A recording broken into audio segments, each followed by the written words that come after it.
మరి కొత్తగా ఇంకొక డిజైనర్ ఫ్రాక్ అయితే మీ ముందు తీసుకొచ్చాను. ఇది మెటీరియల్ అయితే మన ఛానల్ సబ్స్క్రైబ్ చేసుకున్న స్టార్టింగ్ వాళ్ళకైతే ఖచ్చితంగా తెలిసిద్ది. ఇది నేను మీషోలో బుక్ చేసుకున్న శారీ అనమాట. ఇదైతే చాలా రోజులైందండి నేను బుక్ చేసి మన దగ్గర తీసుకుని కూడా. అయితే మనకు ఒక కస్టమర్ అయితే అడిగారనమాట. ఈ క్లాత్‌తో ఇలా డిజైన్ చేయమని. ఒరిజినల్‌గా అయితే బాడీకి ఎటువంటి వర్క్ రాలేదు. ఓన్లీ ప్లెయిన్ బ్లౌజ్ అయితే ఇచ్చాడు. ఆ ప్లెయిన్ బ్లౌజ్‌కి నేనైతే ఇలా కట్ వర్క్ అయితే డిజైన్ చేసి హ్యాండ్‌కి కూడా ఇది డిజైన్ చేసిందేనండి. ఎక్కువైతే క్లాత్ అయితే రాలేదు డిజైనింగ్‌ది. ఓన్లీ కింద వరకు బోర్డర్ వరకు మనకు పైచింగ్ వరకు ఇచ్చాడనమాట. దాన్నైతే ఇలాగా కట్ వర్క్ పెట్టి కింద డిజైనింగ్‌తో నేనైతే ఇలా చేశాను. చూసారు కదా ఎలా ఉందో. నడుము కూడా అడ్జస్ట్‌మెంట్ కోసం నడుము దగ్గర కూడా థ్రెడ్స్ అయితే పెట్టేశాననమాట. కస్టమర్ అయితే ఫుల్ అంటే ఫుల్ సాటిస్ఫాక్షన్ అండి. కస్టమర్ మరి వేసుకున్నాక ఎలా ఉందో ఆ వీడియో అయితే వాళ్ళకి అబ్జెక్షన్ అయితే ఖచ్చితంగా అది కూడా అప్లోడ్ అయితే చేస్తాను.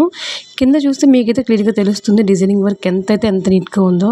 శారీతో ఇలా కూడా మనమైతే చేసుకోవచ్చండి. మీరు ఎవరికైనా కావాలనుకుంటే ఖచ్చితంగా మనకైతే కామెంట్ చేయండి. ఇలాంటి డ్రెస్సెస్ మోడల్స్ ఇంకా ఎన్నో అయితే మన ఛానల్లో అవైలబుల్గా ఉన్నాయి. మరి దీనికి ఎంత కాస్ట్ తీసుకోవచ్చో మీరైతే కామెంట్ చేసేయండి. మన ఛానల్ ఏమైనా సబ్స్క్రైబ్ అయితే ఛానల్ అయితే సబ్స్క్రైబ్ చేయండి. Thanks for watching.